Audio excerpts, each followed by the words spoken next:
En esta mañana vamos a compartir un pasaje que está en la carta a los Gálatas que el apóstol Pablo escribió. Muchos consideran que esta carta fue escrita entre el año 47 al 55.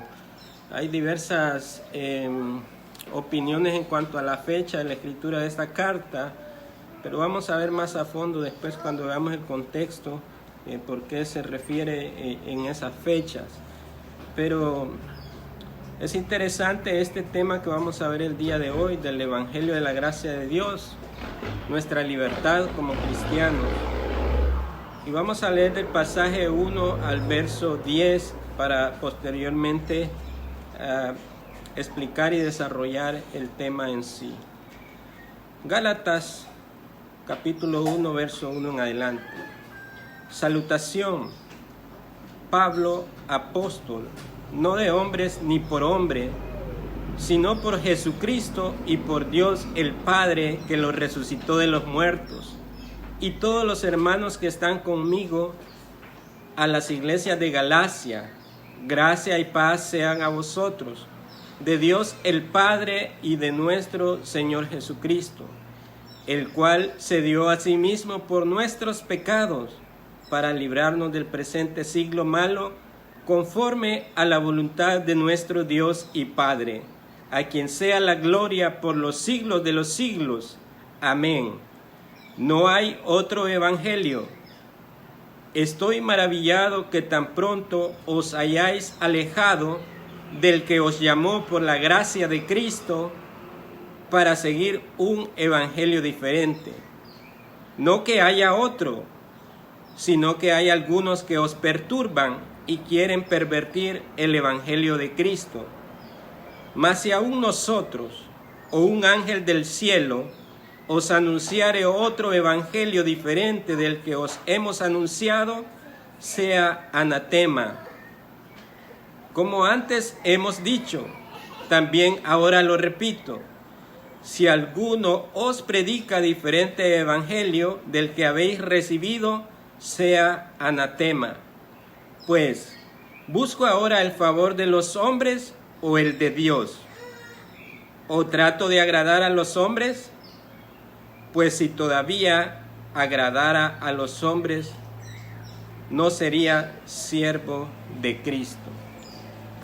Esos son los pasajes primeros que Pablo está abordando en esta carta, pero necesitamos saber por qué razón Pablo está escribiendo esta carta a estas iglesias que están en esta región de Galacia.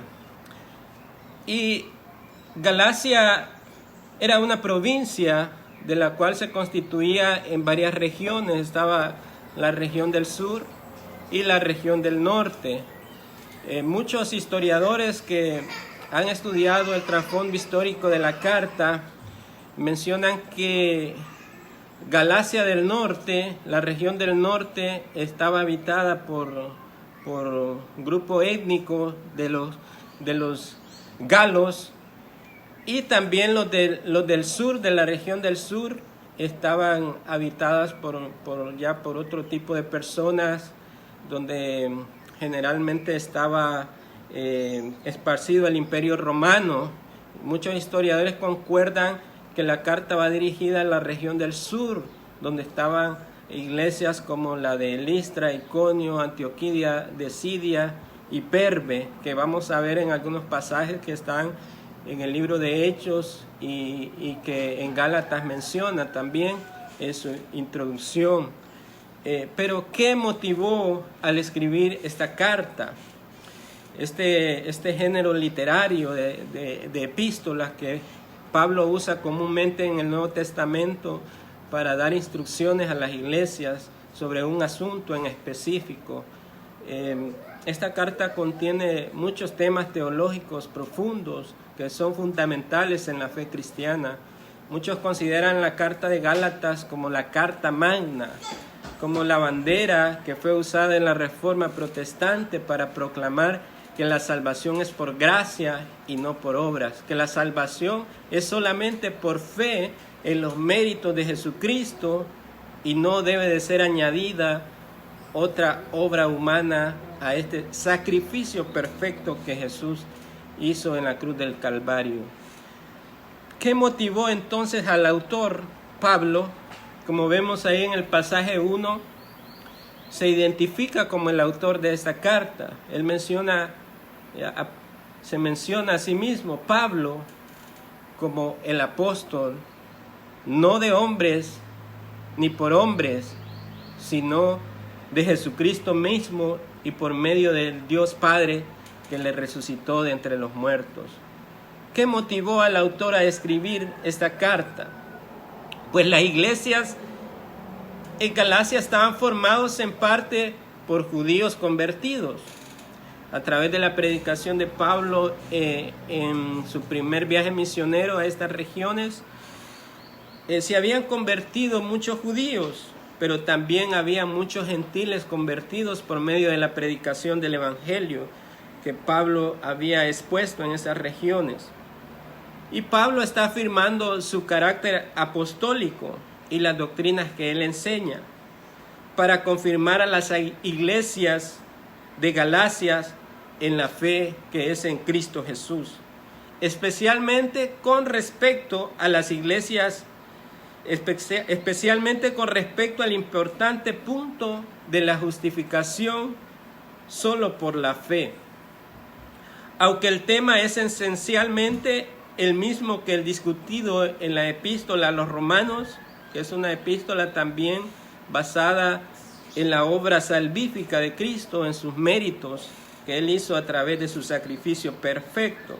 Sin embargo, la atención está particularmente dirigida al punto de que el hombre es justificado por la fe sin las obras de la ley de Moisés.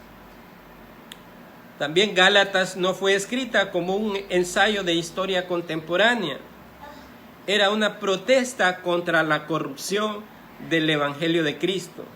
La verdad esencial de la justificación por fe en vez de las obras de la ley había sido oscurecida por las insistencias de los judaizantes de que los creyentes en Cristo debían aguardar la ley si esperaban ser perfectos delante de Dios, especialmente para los creyentes gentiles o los que no eran del pueblo judío. Según su raza, ellos estaban imponiendo algunos ritos de los judíos, añadiéndolas a la obra de Cristo, a fin de que según ellos presentarse perfectos delante de Dios. Y cuando Pablo supo que esta enseñanza había comenzado a penetrar a las iglesias de Gálatas y que lo había alejado de su herencia de libertad, escribió de manera apasionada, firme, esta protesta contenida en la epístola misma de Gálatas. Así que la carta de Gálatas aborda esta situación que se estaba dando entre judíos y gentiles en la iglesia naciente desde Jerusalén y donde se estaba expandiendo el Evangelio. Y estos falsos hermanos que todavía permanecían en algunos de los ritos de la religión judía, de la ley mosaica, del pacto del Antiguo Testamento, estaban mandando a que los cristianos gentiles debían de ser circuncidados. La circuncisión, para los que no saben, era la mutilación de los genitales del hombre como una señal del pacto de Dios y su pueblo. En la ley mosaica, en el Antiguo Testamento, era común que todos los israelitas llevasen a sus niños para ser mutilada su parte genital, el prepucio, y de esa manera esa señal servía como que eran pertenencia del pueblo de Dios. Pero esa era simplemente una señal, un símbolo de lo que un día Jesús iba a cumplir en su obra perfecta al morir en la cruz, al resucitar, al ascender y al interceder hoy en día por nosotros. Porque posteriormente en el Nuevo Testamento se habla que ya la circuncisión no sirve de nada, la circuncisión física, pues apuntaba a la simiente que es Cristo, quien ha circuncidado nuestro corazón por medio de su obra, ha establecido la paz entre Dios y el hombre, y ahora nosotros le pertenecemos al Señor. Así que en el Nuevo Testamento, a través de la obra consumada de Cristo, ya los creyentes, sean judíos o sean gentiles, personas como nosotros, creyentes, por ejemplo, hondureños, salvadoreños, no debe de añadirse nada a la obra de Cristo, mucho menos estos rituales físicos que no tienen sentido, pero comprendemos también en parte porque había una transición en ese momento entre el pacto de obras y el pacto de la gracia. El pacto que fue constituido en la ley mosaica y el pacto, un mejor pacto ahora establecido por Cristo en la gracia. Entonces ellos estaban en esa transición y como eran de raíces judías, les era difícil todavía desprenderse de estas prácticas. Todavía no habían comprendido en qué consistía el evangelio de la gracia que Pablo predicaba. Así que estos falsos hermanos, maestros, estaban enseñando a los cristianos griegos, a los cristianos gentiles, que debían de hacer este ritual físico. Y Pablo entendía que al imponer estas cargas estaban socavando el evangelio de Cristo, y él no podía permitir de ninguna manera que las iglesias de Galacia se desviaran de la verdad, de la centralidad del evangelio. Así que eso motiva a Pablo a escribir,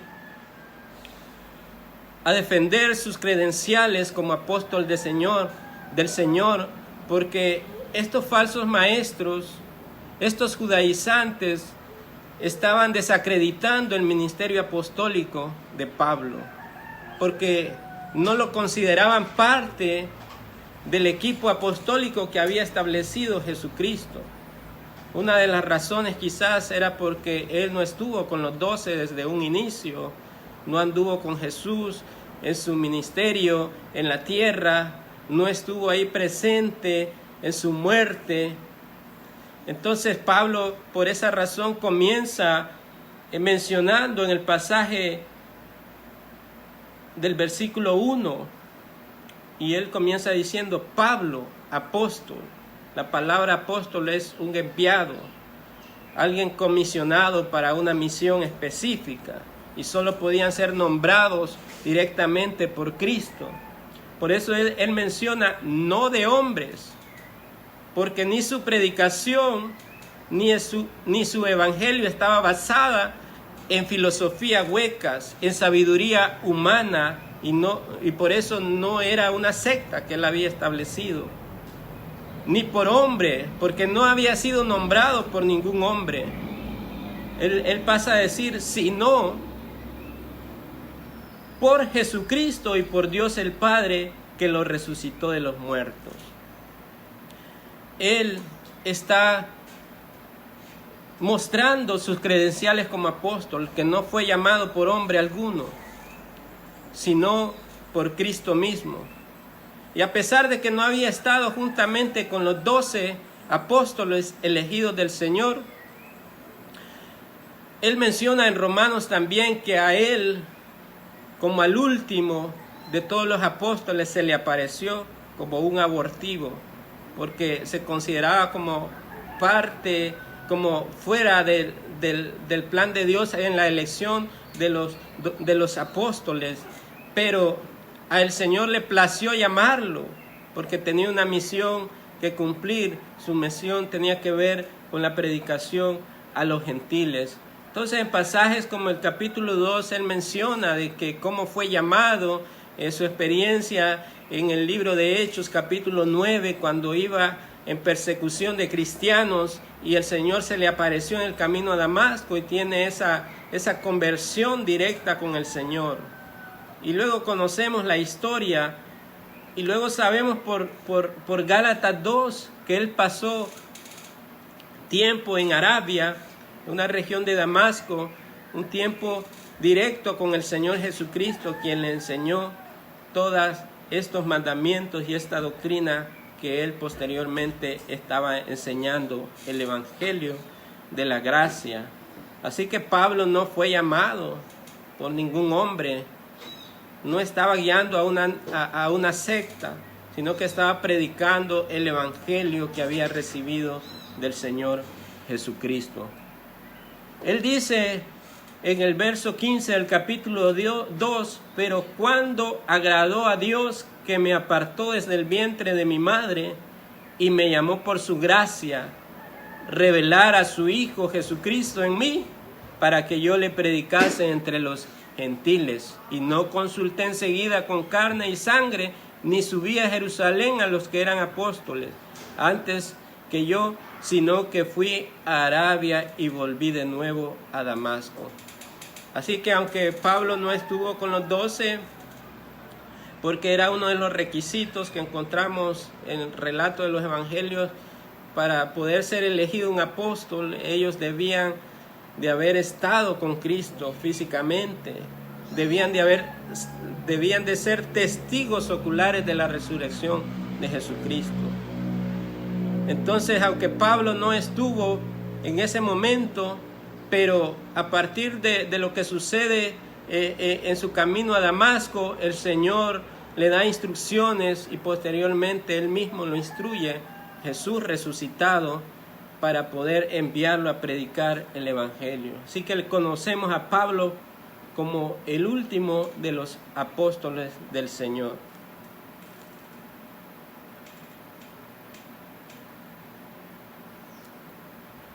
Y para entrar en materia, en el desarrollo del tema, era necesario poner un poco el contexto de lo que estaba sucediendo, el problema que Pablo está abordando en su carta.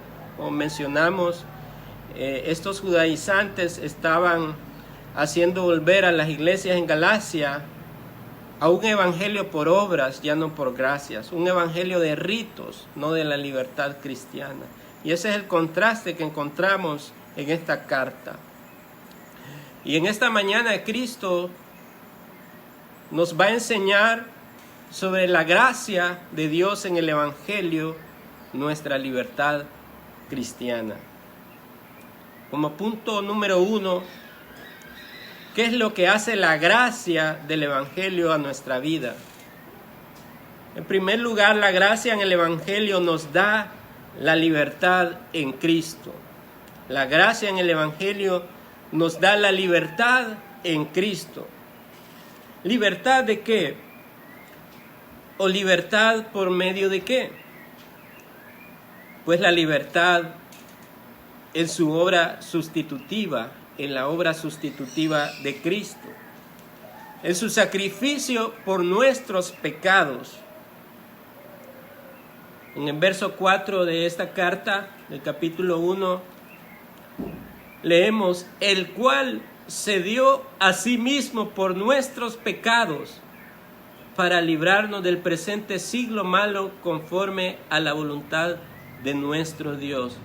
Cristo mismo se dio por nuestros pecados para librarnos del presente siglo malo. Así que su sacrificio por nuestros pecados es su obra sustitutiva. Él pagó por los pecadores. Y el Evangelio de Juan, el capítulo 1, verso 29, Juan el Bautizador, cuando ve a Jesús acercarse al río Jordán para ser bautizado, él dice estas palabras acerca de Jesús: he aquí el Cordero de Dios que quita el pecado del mundo. Primera de Pedro, capítulo 2, verso 24 dice: quien llevó, refiriéndose a Cristo, quien llevó él mismo nuestros pecados en su cuerpo en el madero, para que nosotros, estando muertos a los pecados, vivamos a la justicia, y por cuya herida fuisteis sanados. Y que la gracia en el Evangelio nos da esa libertad a través de la obra sustitutiva de Jesucristo, quien murió por nuestros pecados. Y este evangelio incluso fue anunciado desde el inicio de la caída del hombre en Génesis capítulo 3, verso 15. Se le conoce como el protoevangelio o el pequeño evangelio revelado desde la antigüedad. En esa profecía que el Señor dio acerca de que la serpiente, diciéndole a la mujer, te herirá en el calcañar, pero la simiente aplastaría la cabeza de la serpiente. Y esta simiente es Cristo, que fue anunciada por los patriarcas, por los profetas desde el Antiguo Testamento. Toda la palabra de Dios, Antiguo y Nuevo Testamento, apunta a una sola persona, y este es a Cristo. Y todas estas sombras y rituales que se usaban en el antiguo pacto, en la ley mosaica, nos apuntaban a Cristo también. Así que hay una relación entre la ley y el evangelio. Por un lado, no podemos desechar la ley, porque la ley es santa, es perfecta, dice los salmos. Pero como era imposible que el ser humano fuese redimido por la ley en sí, nadie podía cumplir la ley. Tenía que venir la simiente, el Cordero perfecto, para cumplir de manera cabal, de manera perfecta, con los mandamientos de la ley. Y de esa manera traer libertad a través de su obra, para que ahora los pecadores fueran perdonados, limpiados de todos sus pecados, y ahora sí pudiesen cumplir la ley santa de Dios, viviendo en el evangelio, poniendo su fe en Cristo Jesús. La obra de Cristo está anunciada desde la antigüedad.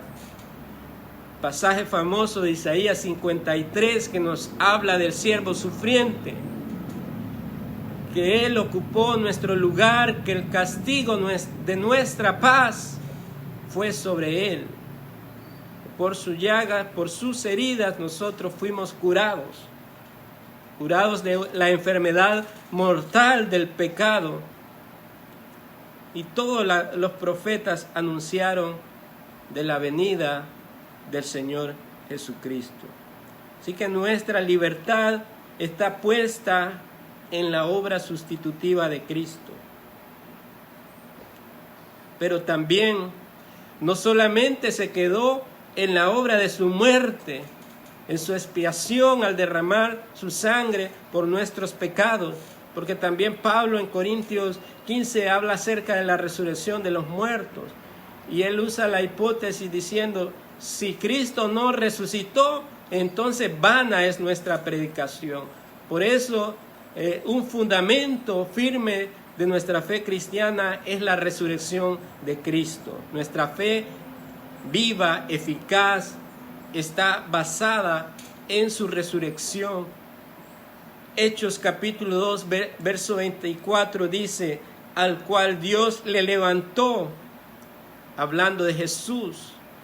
Y esa palabra levantó no está hablando de que estaba dormido, está hablando de un estado de muerte, está hablando de un cadáver, al cual Dios le levantó, suelto los dolores de la muerte. El Padre lo soltó de los dolores de la muerte, por cuanto era imposible que fuese retenido por ella. Era imposible que la muerte retuviera a Jesús, porque Jesús fue un hombre sin pecado. Aunque tenía él que cumplir las Escrituras y morir por nuestros pecados, pero él fue sin pecado. Y el Padre lo levantó de la muerte y él ha resucitado. Es un hecho que no se puede negar. El relato de los evangelios muestra de que él se presentó vivo a sus discípulos, a más de 500 personas. Y muchos historiadores, incluso ateos, que han estudiado estos hechos históricos, sin el conocimiento de la gracia de Dios y al recabar información sobre este hecho histórico, han creído porque han visto que este evento fue real, fue firme y no se puede negar. Así que nuestra libertad, aparte del sacrificio de Jesús por nuestros pecados, también se debe a la resurrección. Porque si Cristo no hubiese resucitado, vano sería nuestra fe. Seríamos los más dignos de compasión. Pero por cuanto Cristo ha resucitado, primicia de los que duermen o los que han muerto en Cristo. Porque tenemos asegurada entonces la promesa de la resurrección, de que juntamente un día, ya sea que estemos en el cuerpo vivos o en su regreso, nosotros seremos transformados. Eso es lo que hace la gracia del Evangelio. Nos da libertad en Cristo a través de su obra, de su resurrección. Pero también nos transfiere beneficios. Su obra transfiere beneficios a los creyentes. Y ahí lo vemos en el pasaje del verso 4, que dice: el cual se dio a sí mismo por nuestros pecados, para librarnos. Para es el propósito, la causa, el motivo por el cual Cristo se dio por nuestros pecados. La razón es para librarnos del presente siglo malo conforme a la voluntad de Dios. La Biblia describe dos eras en la historia. Se le llama a esta era en que vivimos el presente siglo, pero también habla del siglo por venir, que es cuando estemos en el reino de Cristo, que Él gobierne no solamente en un sentido espiritual, sino total en su reino, en su segunda venida. Así que este es el beneficio de su obra, librarnos del presente siglo malo. Y en la carta, en 1 de Pedro, capítulo 1, versos 3 al 5, nos dice: renacidos, los creyentes hemos renacido para una esperanza viva, una herencia incorruptible que nunca se va a dañar, incontaminada, perfecta e inmarcesible, reservada en los cielos para nosotros, para aquellos que hemos creído en el Señor Jesucristo, para aquellos que hemos sido elegidos por su gracia salvadora y que somos guardados por el poder de Dios mediante la fe. Nosotros, usted y yo, que ha creído en Jesucristo, no somos guardados por nuestras obras, no somos guardados por nuestros méritos, sino que somos guardados por el poder de Dios mediante la fe. Y en Efesios 2 dice, Efesios 2 o 1, creo que en el 2 dice de que incluso el don de la fe es un regalo de Dios, porque Dios da juntamente la fe para creer en su evangelio, de manera que solamente Él se lleva la gloria en la salvación. Así que somos guardados por el poder de Dios mediante la fe, y este es el motivo por qué nosotros somos guardados mediante la fe, y la razón es para alcanzar la salvación que está preparada para ser manifestada en el tiempo postrero. La Biblia habla acerca de dos formas en cuanto a la salvación. Somos salvos por medio de la gracia del Señor, ya somos salvos.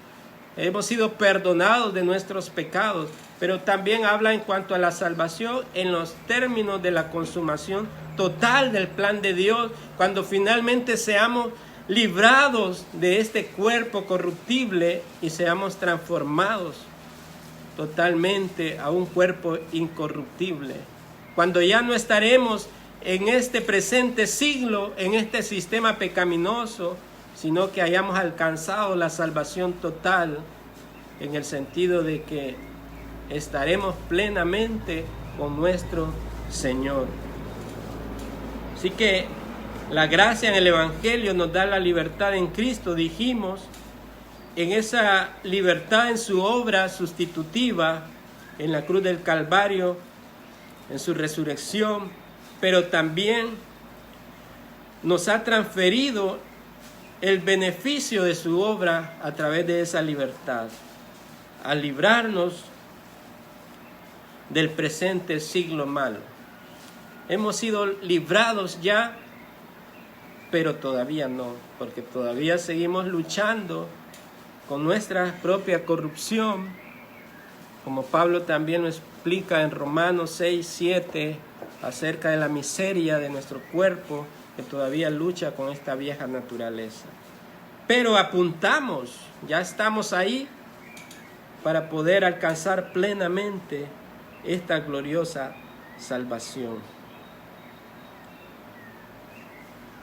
También la gracia en el Evangelio nos da la libertad en Cristo. ¿En qué aspecto? Nos da la libertad para alabanza en su obra. En el verso 5 dice: a quien sea la gloria por los siglos de los siglos. Amén. Está conectado al pasaje donde dice que por cuanto Él se dio por nuestros pecados para librarnos de este siglo presente malo, conforme a la voluntad, fue la voluntad de Dios, el Padre, enviar a su Hijo en un acuerdo en la eternidad para poder redimir, alcanzar a su pueblo. Entonces, esta libertad que disfrutamos en Cristo, saber que hemos sido libres de nuestros pecados, debe producir en nosotros alabanza por su obra. Debe producir un gozo en nuestra salvación, de tal manera que el cristiano no debe de vivir en ese sentido atribulado, aunque seamos pasados por diversas pruebas, aunque tengamos aflicciones, pero nunca debemos olvidar el gozo de nuestra salvación, que nuestro estado ya no es igual de cómo nacimos, de cómo vivíamos, sino que tenemos todas las cosas en Cristo Jesús. Hay libertad para alabar y glorificamos a Dios, al Padre, al Hijo y al Espíritu Santo, porque el Dios Trino se manifestó en la salvación de los hombres. Así que la salvación, hermanos, es un regalo de Dios para los pecadores, quienes deben reconocer su total incapacidad para merecerla. Solo aquellos que vienen en estos términos de considerarse mendigos espirituales, en los términos de una bancarrota espiritual, solo estos pueden ser salvados por pura gracia. Porque Cristo vino por los pecadores. Y Pablo decía: yo soy el primero. Todos deberíamos de vernos de esa manera. Yo soy el primero, el más vil pecador, el que no merecía la salvación, la gracia de Dios, no merecía que el Hijo de Dios muriese en mi lugar. Por pura gracia somos salvos. Pero aquellos que se consideran buenos y que por sus obras, por sus méritos, pueden obtener esa salvación, para estos no tiene nada que hacer el Evangelio, porque la salvación no es por obras, sino que es por pura gracia de Dios. Entonces alguien puede decir: pero ¿y por qué me eligió a mí? No sé por qué Dios me eligió a mí. Yo estuviera, como decía el príncipe de los predicadores en el pasado, si la gracia del Señor no me hubiese alcanzado, yo estaría cada vez más lejos de mi pastor. Estaría cada vez más lejos. Fue la gracia de Dios, fue la obra divina que me alcanzó, que me convenció para creer en el Evangelio. La obra de salvación descansa en Cristo, quien ocupó nuestro lugar como pecadores. esta verdad debe de ayudarnos a vivir en la libertad y en el gozo de su salvación. Y si usted de repente no es alguien que ha creído en el Hijo, que ha creído en Cristo, pero usted sabe que hay esa distancia, ese abismo entre Dios y usted por causa de cargar con sus pecados. Entonces Dios usa el Evangelio para que usted pueda verse como pecador. Y ese es el propósito de la ley. Es ver nuestro pecado. Y lo vamos a leer en Gálatas. En Gálatas más adelante. Gálatas capítulo 3. Del verso 19, porque menciona cuál es el propósito de la ley. Entonces, ¿para qué sirve la ley? Fue añadida a causa de las transgresiones. O sea, a causa de haber violado la ley de Dios con nuestros pecados. Fue añadida a causa de las transgresiones hasta que viniese la simiente, quien es Cristo, a quien fue hecha la promesa y fue ordenada por medio de ángeles en mano de un mediador, y el mediador no lo es de uno solo, pero Dios es uno. Así que la ley lo que nos hace es revelar nuestro pecado, porque ¿cómo conoceríamos? No matarás, no mentirás, no dirás falso testimonio, no adulterarás, si no es por la ley de Dios. Pero esta ley no puede salvarnos, debe guiarnos al Salvador. Entonces, por esa razón, la ley y el Evangelio son integrales. Uno para hacernos ver nuestro pecado y el otro para que podamos apreciar la salvación por la gracia en Cristo Jesús. Así que dijimos en el primer punto, porque estamos viendo la gracia en el Evangelio, nuestra libertad cristiana. Vimos en este punto que la gracia en el Evangelio nos da libertad en Cristo a través de su obra. Nos da la libertad y nos transfiere el beneficio de su obra. Y nos da esa libertad para gozarnos y alabarlo por su salvación eterna. Y como punto 2, la gracia en el Evangelio nos mantiene alejados de una salvación por obras y de los falsos evangelios. Número 2, la gracia en el Evangelio nos mantiene alejados de la salvación por obras, del mérito humano y también de los falsos evangelios. Falsos evangelios que han estado desde la antigüedad. Y si usted lee las cartas paulinas y las cartas de Pedro y Juan, Judas, está llena de advertencias a permanecer en la fe que se nos ha sido dada en el pasado desde una vez y para siempre, a tener cuidado de nosotros mismos y de la doctrina que hemos recibido para poder protegernos del error, para no enseñar el error y también para refutar a los falsos maestros que dispersan estos evangelios falsos para confundir a las iglesias. Así que la gracia en el Evangelio nos mantiene alejados de la salvación por obras y de falsos evangelios. ¿Y de qué manera lo hace? Número 1, nos exhorta a protegernos del error y de los falsos maestros. Nos exhorta a protegernos del error y de los falsos maestros. En el verso 6 al 7 de la carta del primer capítulo de Gálatas, luego de que Pablo defiende sus credenciales como apóstol llamado por Jesucristo, y de recordar a la iglesia sobre la obra de Jesucristo y del Padre para salvación, pasa a decir que no hay otro evangelio, porque ahí empieza a refutar las falsas enseñanzas de los judaizantes. No hay otro evangelio, es el encabezado. Estoy maravillado de que tan pronto os hayáis alejado del que os llamó por la gracia de Cristo, para seguir un evangelio diferente.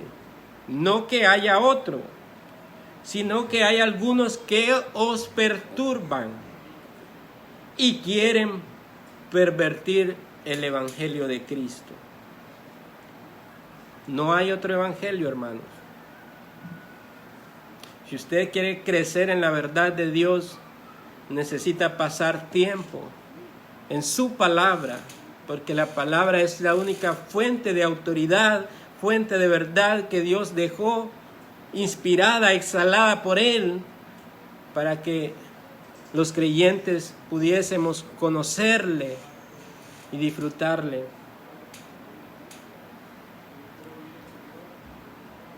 Así que nos exhorta, la gracia del Evangelio nos exhorta a protegernos del error y de los falsos maestros.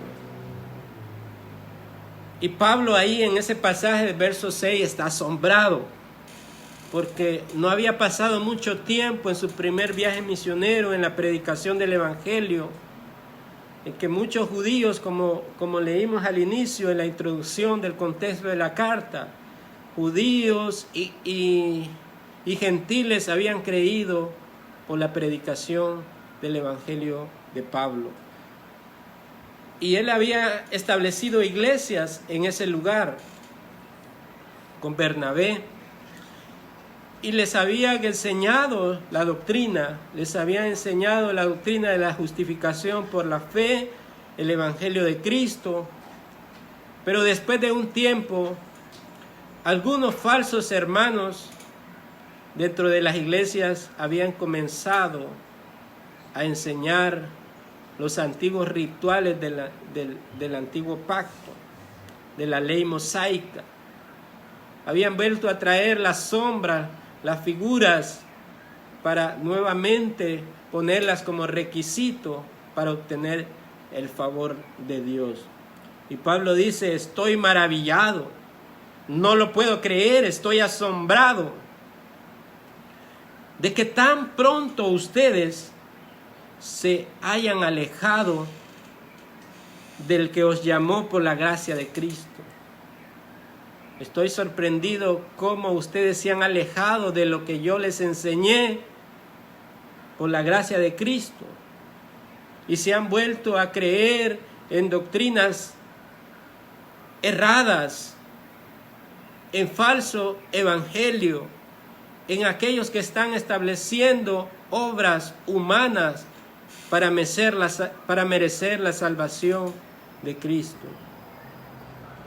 Ellos estaban mandando a los cristianos gentiles a que debían de mutilarse nuevamente como una señal del pacto.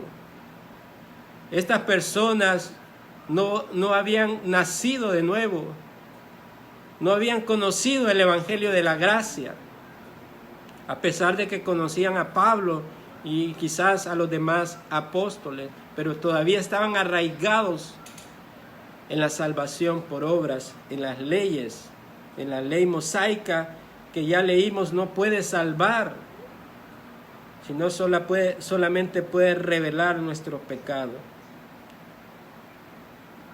Y estos pasajes nos exhortan a protegernos del error, protegernos de los falsos evangelios, porque aunque ciertamente es extraño para hoy, nadie escucha de que alguna iglesia evangélica esté practicando el ritual de la circuncisión, de la mutilación del cuerpo.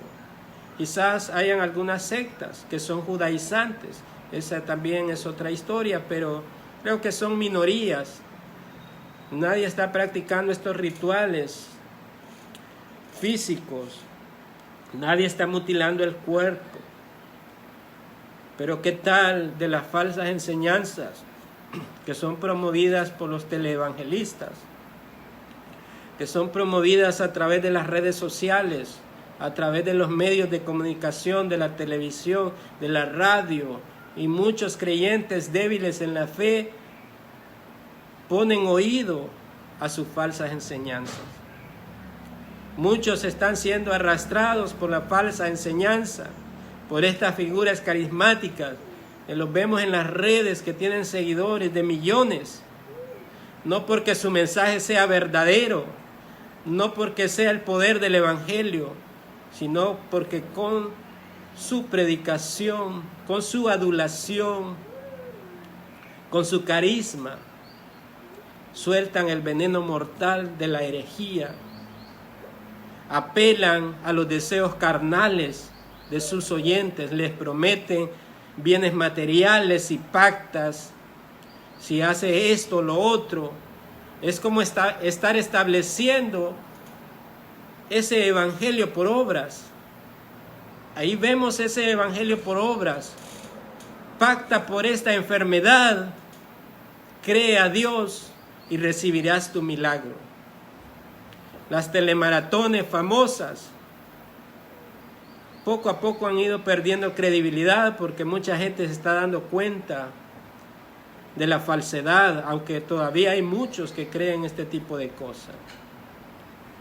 Pero estos predicadores que se han hecho famosos, virales, porque apelan a la carnalidad de los hombres, a ese lenguaje extravagante, a esa espiritualidad aparente, pero que tras de ello lo que hay son demonios operando a través de estos predicadores.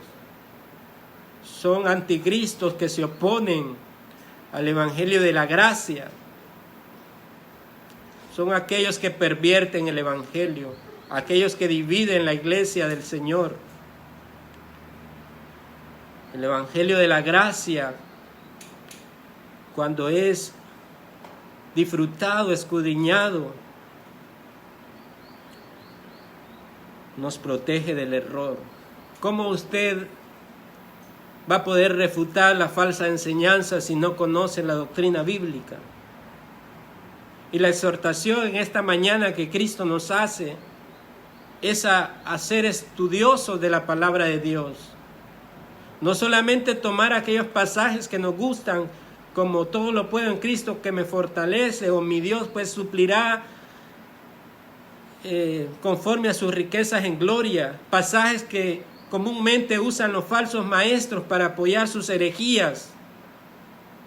Pero cuando usted estudia a profundidad el por qué dice X escritor de la Biblia, por qué dice eso, se da cuenta que tras de ello hay un compromiso, incluso a padecer por causa de Cristo. Pero usted no va a poder refutar el error, no se va a poder proteger si no está ahondando en la doctrina bíblica. No sea parte de esa multitud que va tras esos falsos evangelios, por estos promotores de maldad. Y como usted ve, están desde la antigüedad y era algo común en el tiempo de los apóstoles. Él les está diciendo, estoy sorprendido. ¿Cómo es posible que ustedes estén siguiendo estas falsas enseñanzas y olviden el evangelio de la verdad? Y él dice en el verso 7, no hay otro evangelio, aunque se diga otros evangelios, pero él dice, no hay otro evangelio. Hay un solo evangelio, como hay un solo Dios, un Dios verdadero. No hay esos dioses fabricados por la mente humana. Solo hay un Dios verdadero que conocemos a través de la palabra de Dios. No que haya otro, no es que hay otros evangelios, solo hay uno, es el de Cristo. La razón por la que hay otros evangelios falsos, adulterados, es que hay algunos que os perturban, hay algunos que roban la paz de la iglesia con estos falsos evangelios que crean división, que cortan el desarrollo normal del evangelio natural en la vida de las iglesias. Estos perturban y quieren pervertir el evangelio de Cristo. Ese es el motivo. Eso es lo oscuro de estos ministros. Su objetivo es pervertir el evangelio de Cristo. Su objetivo es vanagloriarse, es satisfacer su ego, diciendo cosas infladas, poniendo en su boca palabras que Dios nunca dijo en su revelación escrita.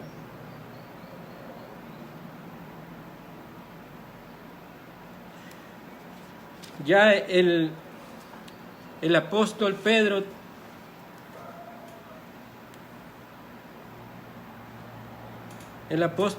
también nos advierte de este tipo de falsos maestros, porque como bien les mencionaba, ahora pues es muy raro que falsos maestros estén mutilando, invitando a la gente que es necesario mutilarse para obtener la gracia de Dios, pero sí los tenemos en diversas formas.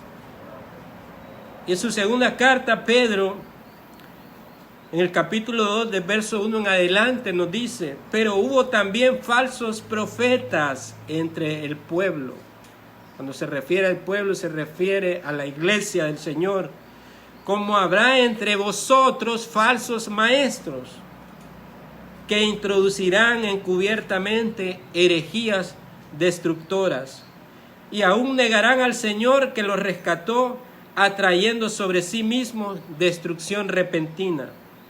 Y oiga bien, y muchos seguirán sus disoluciones, por causa de los cuales el camino de la verdad será blasfemado.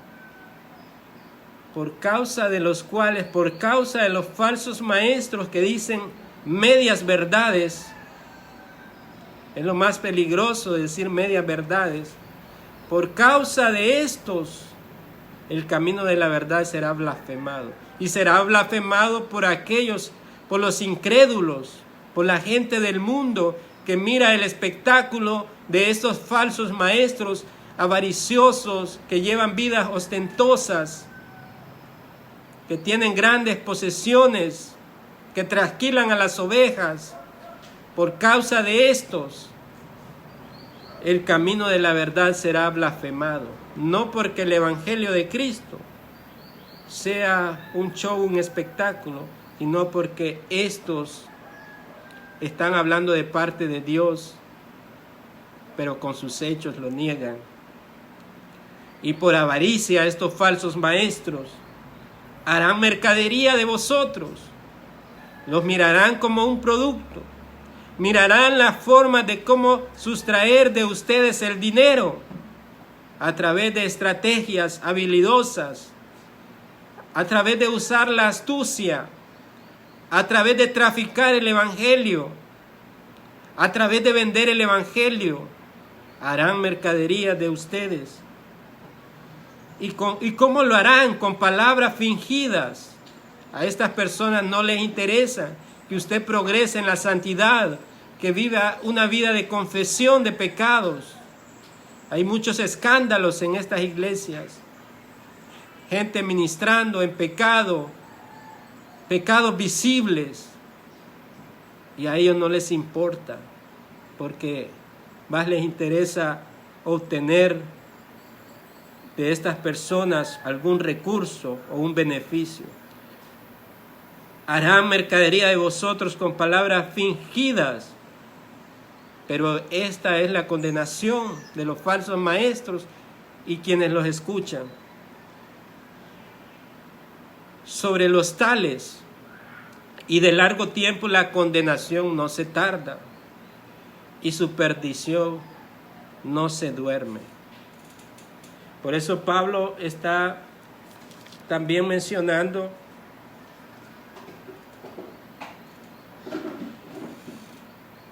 está mencionando que quien haga esto desde el verso 8 dice: mas si aún nosotros somos un ángel de Cristo, os anunciaré otro evangelio diferente del que os hemos anunciado, sea anatema. Y la palabra anatema significa maldito. Sea maldito todo aquel que predica un falso evangelio y que lo dispersa entre las iglesias para desviar de la verdad.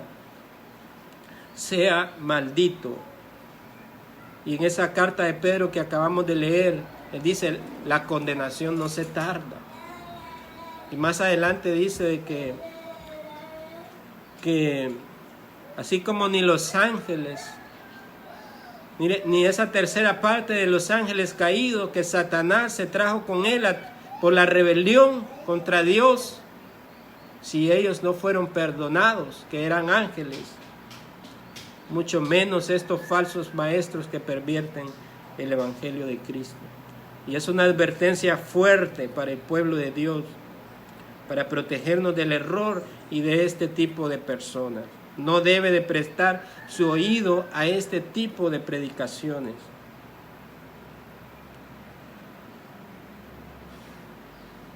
Porque estos otros evangelios adulterados nos alejan de la verdad de Dios. Primera de Timoteo 6,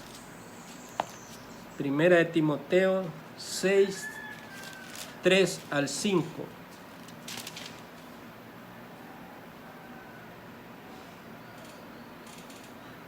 Si alguno enseña otra cosa y no se conforma a las sanas palabras de nuestro Señor Jesucristo y a la doctrina que es conforme a la piedad, está envanecido, nada sabe, y delira acerca de cuestiones y contiendas de palabras, de las cuales nacen envidias, pleitos, blasfemias, malas sospechas, disputas necias de hombres corruptos de entendimiento y privados de la verdad, que toman la piedad como fuente de ganancia. Apártate de los tales. Es una orden, un mandamiento que Pablo le está diciendo a Timoteo. Si alguno enseña otra cosa diferente, aquí no nos llama a que seamos tolerantes con los falsos maestros. Aquí nos llama a desenvainar la espada contra los falsos maestros con sus herejías. Si uno no se conforma con las enseñanzas que Dios ha dejado en la Escritura, está envanecido y nada sabe. Delira, dice, está loco. Va más allá de lo que Dios ha revelado, ha dejado escrito en su palabra. Si alguien no se conforma con esta sana palabra de nuestro Señor Jesucristo y su doctrina, que es conforme a la piedad, conforme al contentamiento, conforme a la pureza y a la santidad, nada sabe. Son hombres corruptos de entendimiento. Hay corrupción en su interior. Son personas que no han nacido de nuevo. Son instrumentos de mal para pervertir. Toman esta aparente piedad como fuente de ganancia. A los tales evita, dice. Así que el evangelio nos aleja. Otro evangelio falso nos aleja de la verdad de Dios. Por eso la gracia del evangelio nos mantiene alejados de esa salvación por obra y los falsos evangelios. Los falsos maestros son anticristos con perversas intenciones, como lo habíamos leído en 1 de Pedro 2, 1 al 3. Pero también la gracia en el evangelio nos mantiene alejados de la salvación por obras y de falsos evangelios. ¿De qué manera? Que nos ayuda a reconocer que solo hay una fuente de autoridad y esa es la palabra inspirada por Dios. Segunda de Timoteo, capítulo 3, verso 14 al 17.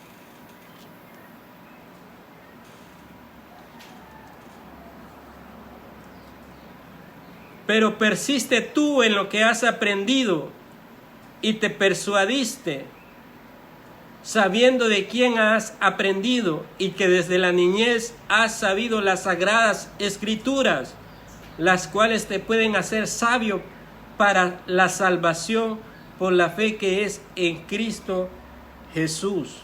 Toda la escritura es inspirada por Dios y útil para enseñar, para redarguir, para corregir, para instruir en justicia, y esta es la razón, a fin de que el hombre de Dios sea perfecto, enteramente preparado para toda buena obra.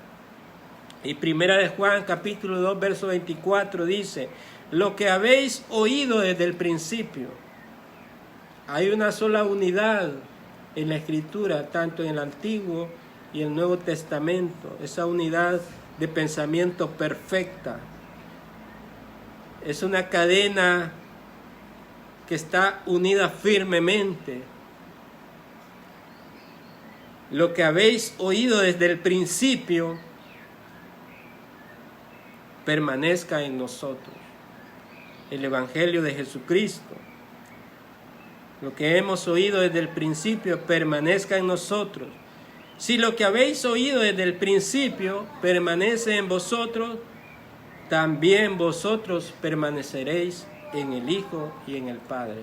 Por supuesto, si nosotros permanecemos en lo que hemos oído y lo que estudiamos en la palabra de Dios como la revelación especial de Dios para nosotros, por supuesto que si lo hacemos, permaneceremos en el Hijo y en el Padre, porque ellos inspiraron esta palabra, como está mencionando Timoteo, que toda la palabra de Dios, toda la Escritura es inspirada por Dios. Él inspiró a estos santos hombres, a los profetas del Antiguo Testamento, a los apóstoles del Nuevo Testamento. Fueron inspirados por Dios de tal manera que lo que ellos escribieron fue una inspiración divina, usando la personalidad humana para poder transmitir este mensaje. Es la acomodación divina a la acomodación humana transmitiendo su mensaje. De tal manera que cuando Pablo hablaba o Pedro hablaba en sus cartas, era Dios mismo hablando. Por esa razón el predicador debe de hablar las palabras de Dios y no las palabras de los hombres. Porque la primera audiencia que tiene el predicador es Dios mismo atestiguando su palabra. Y usted se puede imaginar que un predicador se pare en un púlpito a una congregación y empiece a hablar sus imaginaciones, sus sueños, sus interpretaciones personales.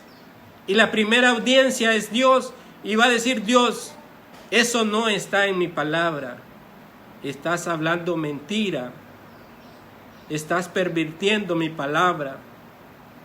Y todo predicador que no predica la palabra de Dios quedará sujeto a juicio por la misma palabra de Dios. Por eso la predicación del Evangelio, la enseñanza bíblica debe de ser pura en la sana doctrina y no en las vanas imaginaciones, en la vana sabiduría del hombre, en sueños, revelaciones privadas. Debemos desechar ese tipo de voces, de enseñanzas. Lo que habéis oído desde el principio permanezca en vosotros. Si esto permanece en nosotros, también vamos a permanecer en el Padre y en el Hijo, que inspiró estas palabras. Así que, hermanos, podemos mencionar algunas prácticas legalistas de salvación por obras que son promovidas en iglesias hoy en día o practicadas por hermanos. Por ejemplo, muchos creyentes tienen una mala comprensión acerca de la salvación. Aún viven dependiendo de sus obras para merecer la salvación. Ellos buscan merecerlo a través de acciones como dar ofrendas, diezmos, servir en algún ministerio, no perderse las reuniones de oración, cosas que son de alguna manera piadosas, pero cuando se hacen con el fin de sentirnos como más dignos o merecedores de la gracia de Dios, eso ya no sirve, porque está haciendo una salvación por obras, está obrando para merecer el favor de Dios. Muchos buscan una santidad basada en esfuerzos humanos. Y yo en algún tiempo sufrí este tipo de cosas por la mala enseñanza, por no conocer acerca de la seguridad eterna del creyente. Estaba basando mi santidad por medio de mis esfuerzos humanos, por cuánto tiempo leía la Biblia, por cuánto oraba, por cuánto era más santo tal día, y de repente al día siguiente no era muy santo y me sentía mal, por no comprender que la salvación es por gracia, un regalo gratuito de Dios, y que Dios, a quien llamó, también justificó y también nos perfeccionará hasta el día de nuestro Señor Jesucristo, de tal manera que nuestros deseos piadosos por la santidad de Dios no provienen de nuestra misma naturaleza, porque nuestra naturaleza se opone a la voluntad de Dios, sino que proviene de Dios a través de su Espíritu Santo en la vida del creyente. Y cuando nosotros comprendemos la doctrina de la seguridad eterna, de que somos salvos por la gracia de Dios, entonces disfrutamos de una libertad, disfrutamos del gozo de la salvación. Vale aclarar que ese asunto de personas que piensan, bueno, soy salvo, y bueno, puedo pecar y de todas formas ya soy salvo, eso no es conocer verdaderamente la seguridad de la salvación. Porque quien piensa así, de esa manera, en realidad no ha nacido de nuevo, no ha sido salvo. Porque si tú vives de igual manera como antes, entonces ¿de qué fuiste salvado? Si la salvación es para vivir conforme a la voluntad de Dios, es para que nosotros seamos perfeccionados a la imagen de su Hijo. Un verdadero creyente se conoce por sus frutos. Anhela la santidad de Dios, aunque sabe que lucha por un lado con esta naturaleza pecaminosa.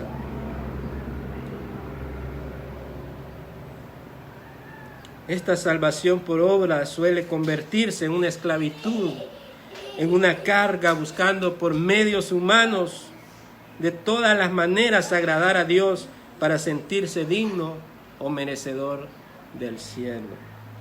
Todas las religiones que no conocen al Dios verdadero basan su salvación por obras. En el Islam, en el budismo, en otras sectas, añaden obras para merecer el favor de una deidad que no conocen. Pero también el legalismo es otro mal que afecta a la libertad cristiana. Y esto sucede cuando los hombres establecen reglas en las iglesias, reglas externas para pretender ser más piadosos o santos.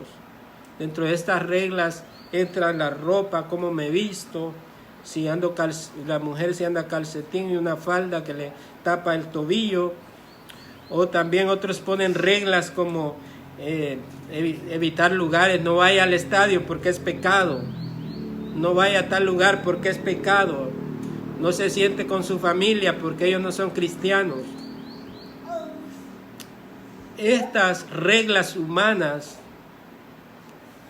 que siempre están ahí diciéndose desde el púlpito para pretender ser más piadosos, como un tipo monje que se va a un monasterio a esconderse de la civilización, del sistema del mundo, y hace énfasis en las cosas externas. Obviamente debemos vestirnos decentemente, pero la vestimenta externa, evitar lugares no nos hace más santos, es es la búsqueda de una santidad por obras. Lo que nos hace santos es la gracia de Dios, es la imputación de Cristo a nuestro favor. Es que Dios el Padre mira a su Hijo en nosotros. Estas reglas ponen cargas a los creyentes y no disfrutan de la libertad de Cristo. Pero también hoy en día hay muchas sectas que se llaman iglesias evangélicas, que son los judaizantes modernos, que usan elementos o símbolos judíos en la decoración de sus edificios, en sus auditorios. Tienen elementos judíos, la bandera judía, usan lenguaje hebreo, afirman que al decir las palabras en hebreo tiene más poder o tiene más santidad, e incluso rechazan el que diga a alguien la palabra Jesús. Para ellos es una blasfemia. Entonces, toda esta liturgia que ahora es judaizante, estos tienen un fanatismo por la nación de Israel, la nación física de Israel, y están más concentrados en Israel que en otra cosa. Estos han establecido también un evangelio basado por obras en la ley, cuando Cristo nos ha hecho libres de la ley, como Pablo mismo está exponiendo en su carta. Y él habla en el capítulo 3 o 4, hace referencia a Abraham, al pacto de Abraham, a la simiente de Abraham, porque quiere dejar claro que los antepasados estaban apuntando a Cristo. Ellos no vieron consumada, ellos no vieron con sus propios ojos la consumación de su fe, pero fueron justificados en la simiente que es Cristo. Y todos los que murieron en el pasado, antes de la venida física de Cristo, fueron añadidos a esa salvación futura en Cristo Jesús. De tal manera que los creyentes en el Antiguo Testamento y el Nuevo Testamento son justificados por la fe, así como Abraham lo fue por la fe en Cristo Jesús. No debemos volvernos a la esclavitud de cosas como no manejes, no tomes, no vayas, no hagas esto. Debemos disfrutar de la libertad cristiana. Obviamente esta libertad no es un motivo para el libertinaje, es una libertad para hacer como conviene según la voluntad de Dios. Debemos entonces rechazar todo intento de añadir obras para la salvación. Solamente la obra perfecta de Jesús es todo suficiente para nosotros. Obviamente nosotros debemos hacer obras piadosas, los creyentes, pero estas parten de un corazón regenerado, que su motivo es glorificar a Dios. Y finalmente, la gracia de Dios en el Evangelio nos motiva a honrar a Dios antes que a los hombres. En el verso 10 de Gálatas 1, Pablo dice: pues, ¿busco ahora el favor de los hombres o el de Dios? ¿O trato de agradar a los hombres? Pues si todavía agradara a los hombres, no sería siervo de Cristo. Pablo no tiene temor de estos falsos hermanos. No tiene temor de ofender por causa de Cristo y de su evangelio. Y de esa manera nosotros debemos comportarnos varonilmente en la fe, en la defensa del evangelio contra aquellos que se oponen, y también guiar a los hermanos débiles en la fe con amor, con misericordia, para que pongan su fe solamente en Cristo. Su verdad es afirmada. Lo que hace el Evangelio de la Gracia, que nos motiva a honrar a Dios antes que a los hombres, es que su verdad es afirmada sin importar que ésta sea ofensiva para muchos. Segunda de Timoteo 2:15. Procura con diligencia presentarte a Dios aprobado, como obrero que no tiene de qué avergonzarse, que usa bien la palabra de verdad. Cuando nosotros nos presentemos en aquel día, lo que hemos predicado en su santo evangelio, debemos, dice Pablo, procurar presentarnos como un obrero aprobado, no reprobado. No reprobado por las falsas enseñanzas, no reprobado por su mala conducta, no reprobado por su hipocresía, sino aprobado porque se mantuvo fiel a la doctrina bíblica, se mantuvo fiel al Señor, sus frutos fueron evidentes en cuanto a la santidad, a los frutos del Espíritu Santo que Pablo habla en Gálatas 5, en contraste con las obras de la carne. Porque también Gálatas es una carta basada en la libertad espiritual, en ser guiados por el Espíritu de Dios y no por las obras de la carne. 1 Timoteo 4:16, Pablo dice: ten cuidado de ti mismo y de la doctrina, persiste en ello, pues haciendo esto te salvarás a ti mismo y a los que te oyeren. Deberíamos poner ese pasaje en un cuadro en nuestra casa, todos aquellos que compartimos la palabra de Dios, para recordarnos que debemos tener cuidado de nosotros mismos, de no ir tras nuestras imaginaciones y a nuestras interpretaciones personales de la Escritura, porque Pedro dice que la Escritura, las profecías, la Escritura no es de interpretación privada. Así que debemos tener cuidado de nosotros mismos y de la doctrina, las enseñanzas de Cristo que nos han sido entregadas. No nuevas doctrinas, no nuevas enseñanzas. Hemos aprendido de que debemos desechar esos falsos evangelios y sus promotores. Persiste en ello, persiste en la doctrina, pues haciendo esto te salvarás a ti mismo y a los que te oyeren. En este sentido, te salvarás a ti mismo es en el hecho, como les mencioné, de no ser enjuiciado, de no ser hallado falto por hablar falsedad, porque Dios mismo testifica de su palabra y el predicador debe ser el instrumento, la boca por la cual Dios transmite su palabra y no la del hombre. Así que de esa manera asimismo somos librados de ese juicio y libramos también a los que nos escuchan, porque el asunto no solamente está en la persona que enseña, en la persona que predica, sino a quienes los escuchan. Y los falsos maestros arrastran a multitudes y ellos serán responsables, tendrán su parte grande en su condenación en el infierno eterno, y también ellos que creyeron sus falsas enseñanzas. Como conclusión, hermanos, hoy más que nunca debemos comprender el evangelio de la gracia de Dios.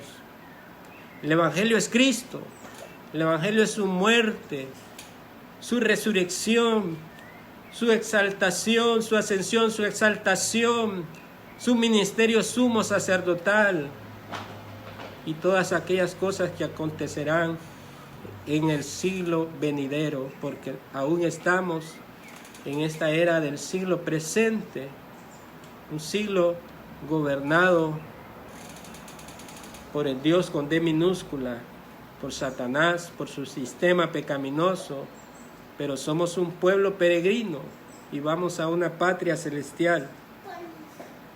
Debemos comprender el evangelio de la gracia de Dios profundizando en él, pues no solo es la entrada al reino de Dios.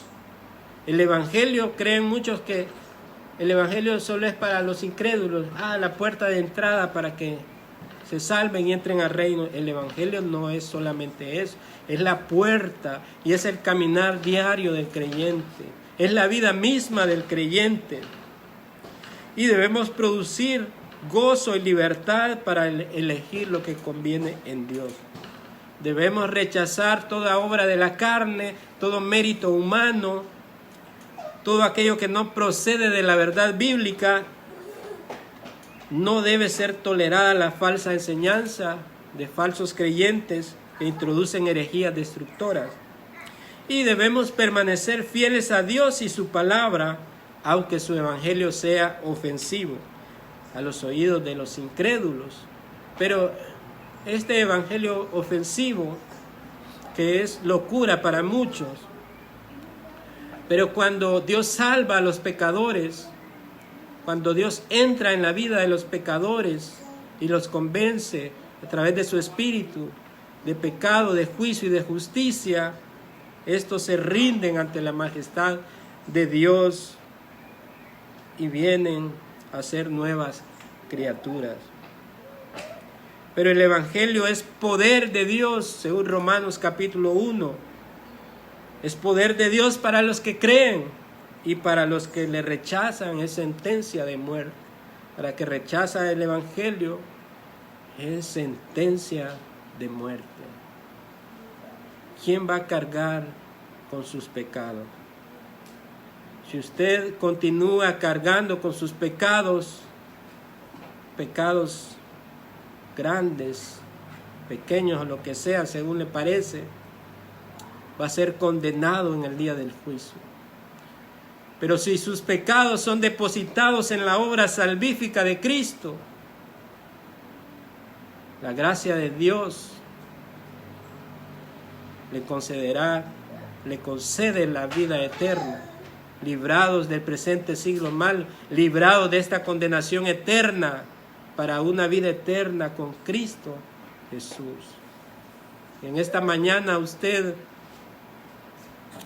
solo puede estar en estos dos grupos, en aquellos que cargan sus pecados y tienen sentencia de muerte, o en aquellos que han depositado por la fe que Dios ha conferido en creer en Cristo. Sus pecados han sido llevados en el madero. Ha sido perdonado totalmente de los pecados pasados, presentes y futuros por gracia de Dios, y estará limpio en aquel día participando de las bodas del Cordero. Cualquiera que sea su estado espiritual en estos dos grupos de personas, yo le invito a orar para finalizar. Señor, te doy gracias en esta mañana porque tu palabra ha sido expuesta, Señor, y nos advierte de no vivir por obras, sino en la gracia de Cristo, Señor. Celebramos tu victoria, la gracia en el evangelio que nos rescató, Señor. Pero también sabemos que hay personas, muchas personas van a las congregaciones y no han nacido de nuevo, sus corazones no han sido regenerados. Y muchas veces están confundidos pensando que quizás Dios los va a salvar por algo que hagan. Pero ya vimos que tu palabra dice que no es posible por un esfuerzo humano. Tiene que ver una obra divina en el interior que cambie el corazón y la mente, y solamente tú lo puedes hacer, Señor, por gracia. Por gracia rescatas a pecadores, Señor. Abre los ojos, el corazón, Señor, de aquellos que no te han conocido, para que reciban la gracia, la fe para creer y poner su confianza en ti como el único Salvador de sus vidas, Señor. Oro por esas personas, llévalas a tu salvación, Señor. Sálvales, límpiales, lleva sus pecados, Señor, en esa cruz.